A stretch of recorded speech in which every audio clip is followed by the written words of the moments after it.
tell me if this is still the case. I heard a rumor about you guys, and it was a rule around stories that you tell. Is this true? Yeah. What's the rule?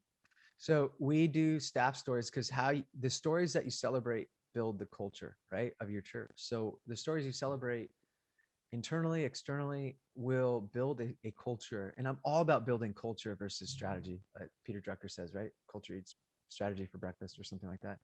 Um, our strategy was to tell stories about risk and risk of share words of knowledge, praying on the streets, conversion, introducing people to Jesus, generosity stories. So all built around the things that have marked us as a church. And we just said, hey, you can't come to it. So our staff meetings, we have to tell stories that aren't older than a week. And if we didn't have a staff meeting for 2 weeks, we'd say it's no older than 2 weeks. But the idea is, we're not going to celebrate stories that are a year old here. We can't celebrate a story that's 6 months old, because that means you're celebrating something that's dead. We need stories that are fresh. We need stories that are current, and keep you going. So literally, we got to the point where we said you can't attend staff meeting unless you have a story. So it's funny, like we'd have lunch sometimes before staff. That's so meeting. intense.